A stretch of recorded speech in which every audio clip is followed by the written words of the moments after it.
Rufus and Dub back with you for another Top 5 Tuesday. The top 5 all other toys of 2022. Not NECA, not Super 7, not G.I. Joe Classified, everything else. Here we go. When you collect so many toys, it's really hard to classify them. It really is so hard to call them what they are. But they're toys, and they're not G.I. Joe, and they're not TMNT, so they are called all other toys. Here are my top 5 all other toys. So yes, the top 5. Come up here, buddy. All other toys that aren't a toy list that we've already done, which was the Super 7. That was primarily TMNT and Thundercats. We talked about the Disney stuff, talked about the G.I. Joe stuff a little bit. NECA, which is primarily TMNT, but also Gargoyles. I don't think I picked up any other NECA stuff. And then we did Hasbro G.I. Joe Classified. Rufus, they gotta see me, buddy, here. You can be right there. You can be right there. So everything else that we pick up, and the reason I grouped it into these 4 those are my main lines that I collect. Oh, we did Figuarts as well. So 5, actually. So we collect Dragon Ball Figuarts. That's a main collection line. We collect Hasbro G.I. Joe Classified's a main. NECA TMNT and Super 7 TMNT. Those are the main lines I collect, where I am a completist, I guess is the easiest way to think about it. And then there's everything else that we collect. So 6 scale stuff that we still collect, and some of that we are completists on. Statues that we collect, anime stuff that we collect, the stuff that the girls collect, Marvel Legends, McFarland, a little bit of everything. So all those other lines are eligible for this top 5 list on Top 5 Tuesday. Something that isn't SH Figuarts, NECA, Super 7, or G.I. Joe Classified. If it's not one of those things, it's eligible in this category. And, the lines that you collect, that you kind of go all in on, tend to change from year to year. I mean, 4 or 5 years ago, the only line of those main ones that I listed was Dragon Ball Figuarts. None of the others even existed at that point. He's got his Blue Dragon. We should do Rufus's top 5 squeaky toys of the year. What do you think about that? What do you want me to do with it? You want to squeak it? Where's the squeaker at? Let's find it. Yeah? Anyway, so that's the type of stuff that could be on this list. Now, I'll tell you what won't be on this list. Marvel Legends are not on this list. Even though there were some Marvel Legends I liked down the stretch. I liked the newer versions of MODOK and Mojo. I think that Null figure is really nice. I don't have the Comet Gore figure, but I'd like to have it.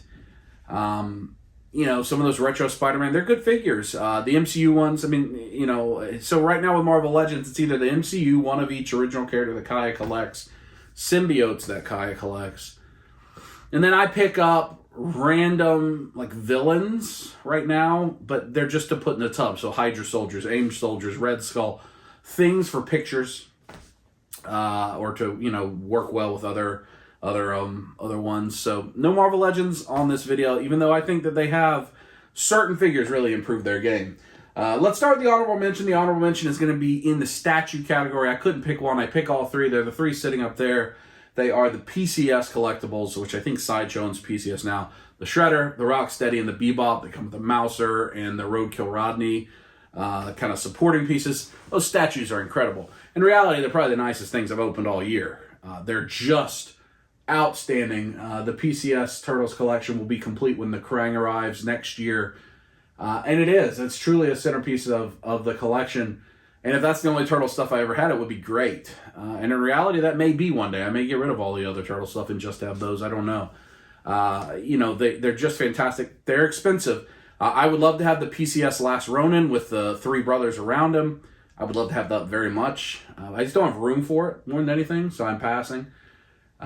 It's expensive too, but it's really the room that's causing me to pass.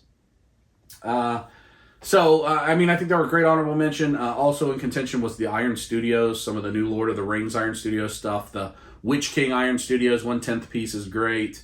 I just got the Boromir 1/10 piece. There's some really nice Iron Studios stuff that's going on in the statue world that I collect. I don't think I've picked up any other statues. I'm just looking around the room this calendar year. But I really do. Those PCS turtle statues are great. And they came in honorable mention on this list. Let's move to number 5. And it's more recent stuff. It is from McFarland, surprisingly. And I couldn't pick one, so I picked 2 Build-A-Figures from McFarland. Had to check what Rufus was barking at. He was barking pretty loudly. It's okay, buddy. It's okay. It's okay. So, number 5, 2 McFarland Build-A-Figures, recent pickups, and it is the Atrocitus Build-A-Figure and the Starro Build-A-Figure. And it really, probably the Starro is closer to the winner, but I have them together. You know, I was collecting the ongoing Target Build-A-Figure wave from McFarland so I could build that Starro. When I saw they were doing Starro and I saw that first piece, it was huge in Target. And, you know, I've been hunting all year long for hashtag bigdubfit. And so it gave me something to look for in Targets, which I was excited about, you know, having something to kind of hunt for. And once I saw that first piece, I was excited to finish that thing. So we just finished it recently when the Power Ring came out. He's awesome. He's huge. He takes up almost the whole width of a Detolf shelf, or the height of a Detolf shelf. I wish he had a stand of some sort, because you know, you have to lean him against something or lay him flat. He also came with all the little supporting Starro pieces for those, the little mini stars. Yeah, great Build-A-Figure. A great Build-A-Figure. And then also the Atrocitus, also a great Build-A-Figure. Atrocitus, one of my favorite character designs from DC Comics, The Blackest Night. The Injustice always played as Atrocitus, and there's not been a lot of Atrocitus figures made, so I really like this. He's also huge, great texture all over him.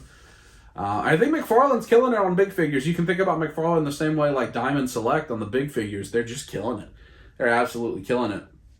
And, you know, the other thing about this, these McFarland Build-A-Figures, it only takes 4 to build the figure. Whereas in some cases, Marvel Legends, it takes 7. So usually the McFarland is either $19.99 or like $24.99, I think, for the big Build-A-Figure waves. I think the Target ones are $24.99. So for $100, you get 4 figures and a huge Build-A-Figure. On the Hasbro side, 7 times $125, $175. And you get, yes, you get the 7 figures and you get the 8th Build-A-Figure, but like it's the Build-A-Figure like a Tuma from the Black Panther movie that's small, regular size figure. So, I mean, you're getting a lot more bang for your buck with McFarland, and I think these 2 Build-A-Figures are really nice. I just like them. I like them a lot. Surprises me that I'm listing them on my top 5 of all other things, but they are well-deserved. 2 great Build-A-Figures from McFarland. Now, let's move forward to number 4. This comes from Storm Collectibles. I'm a little bit surprised I have this on there too, but I really love this little set. It's a lot of fun. It's from Golden Axe, and it is the Gilius Thunderhead and Chicken Leg. I think that's right. Yeah, and Chicken Leg set. The little dwarf with his axe and the little, I don't even know what that thing is. Armadillo?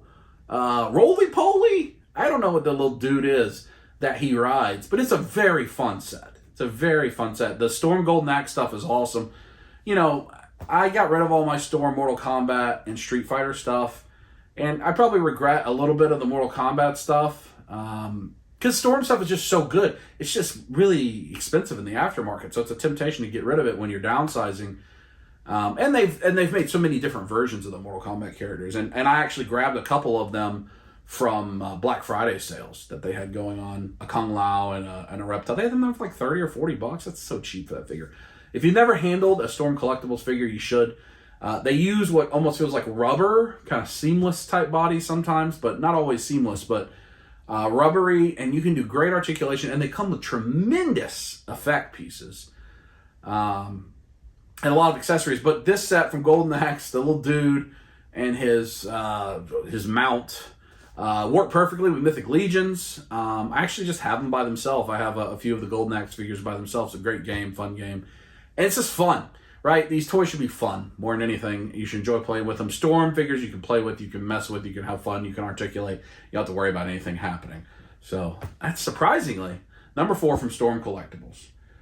Now, moving into number 3, one of my favorite toy lines of the year, and pretty close to having its own category. but not this year. I personally didn't pick up enough for it to have its own category. But it is the number 3. It is the Mythic Legions, really figura obscura, the Headless Horseman figure. So the Sleepy Hollow Headless Horseman, the figure that they put out around Halloween. If you're not familiar with the Four Horsemen, they are sculptors that have worked on a number of your favorite things over the years, primarily DC Universe Classics. If you ever hear somebody say DCUC, they worked on a ton of those. Masters of Universe Classics. They did a lot of work for Mattel over the years. Thundercats figures.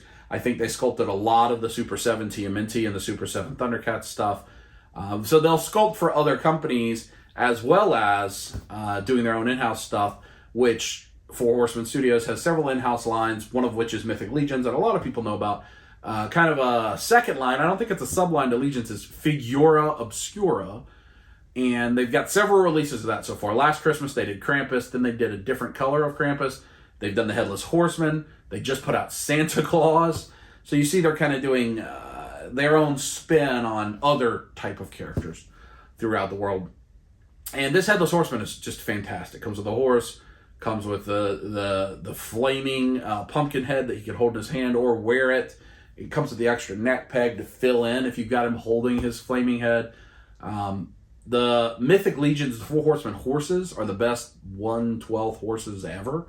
I think that's undisputed. They're really, really nice, and they're a lot of fun to play with.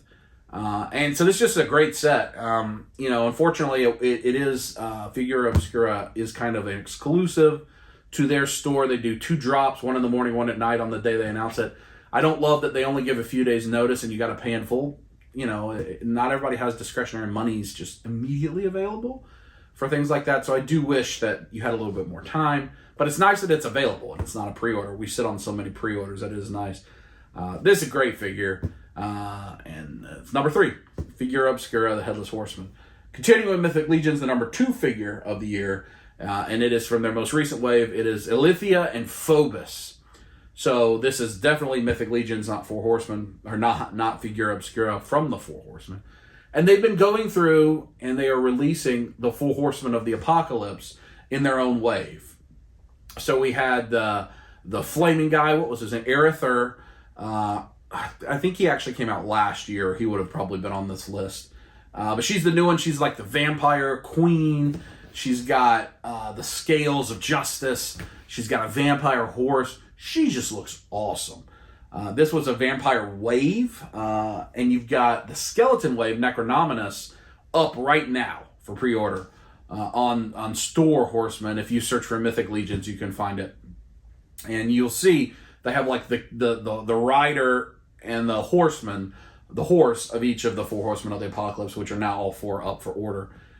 She's great. The paint is fantastic. The accessories she comes with, the sculpting, the design. The articulation leaves a lot to be limited with the Mythic Legions line. But she is just an absolutely tremendous figure. I mean, Mythic Legions does some incredible stuff. And this year's been weird because they got delayed with COVID. So you've got this big wave, the Ilithia wave, which is very vampire heavy. And I don't do a lot with their vampires, but they're cool. I got a couple of them. But then they also did a lot of Legion builders this year, which is why they don't have their own category, because a lot of what they've put out is All-Stars and Legion builders. It's all been reissues or updates this year versus original characters.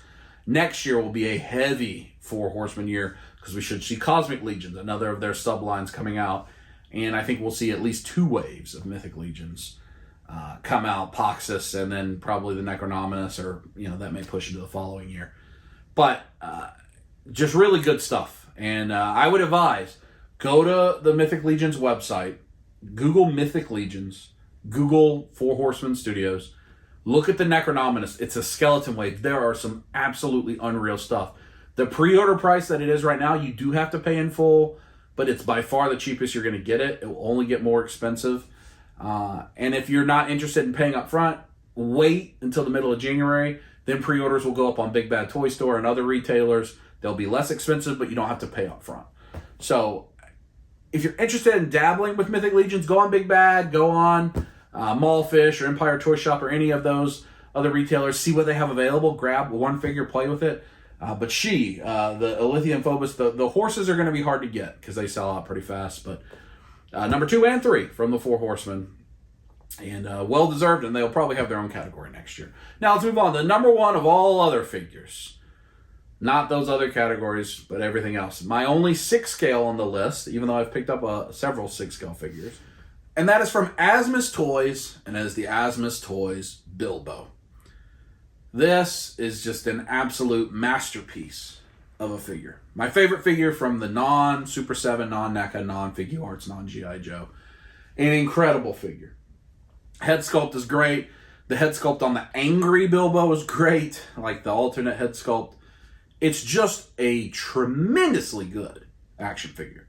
It comes with all sorts of different accessories. It has his map. I think it's his map. It comes with the really long, like his writings. I'm looking at him right now. The soft goods are really good.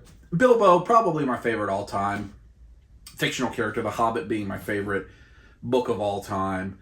And to get this Bilbo, inspired by Lord of the Rings movies, versus the Bilbo from the Hobbit movies, which I also have, which is a great figure.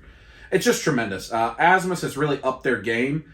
I look at my 6 scale figures. 3011 is a really nice figure. That was a contender. We got a new 30 Rick Grimes, which is a great figure. 30 Arya is new. I think there's a 30 Jorah that's new. Star Ace. I think we got a Cedric Diggory. Got the 30 Demogorgon. 30 Power Rangers are great figures. There's a lot of good work being done in the non-Hot Toys 6 scale lines. A lot of good work done at a much lower price point than what Hot Toys charges. So I encourage you, go look at 30, Asmus, Star Ace. See what these companies are making. The Game of Thrones license, the Harry Potter license, the Walking Dead license. Mondo is putting out really cool animated 6 scale stuff. There's just a lot of good stuff being made. And I would encourage you to check it out. But for me, this is certainly the number 1 of all other figure, that Bilbo figure. Maybe my figure of the year. We'll see when we get to that video. We do our top 10 figures of the year. So that's my top 5 of all other figure lines of the year from Rufus and I. Hope you've enjoyed these top 5 Tuesdays. We still got some other top videos coming up. We're going to do some top 5 peg warmer of the year. We're going to do top 5 toy line. That is a thing we're going to do. And we're going to do our top 10 figures of the year as we wind down here 2022 in BDub Fit. So I hope you're enjoying it. We're enjoying making it. And it's fun to look back and just kind of take it all in and remember all the things you picked up in a year. Because so often we just grab them, do whatever we do with them, put them on a shelf, and we don't pay much attention to them again. So it's nice sometimes to take it all in. I think so.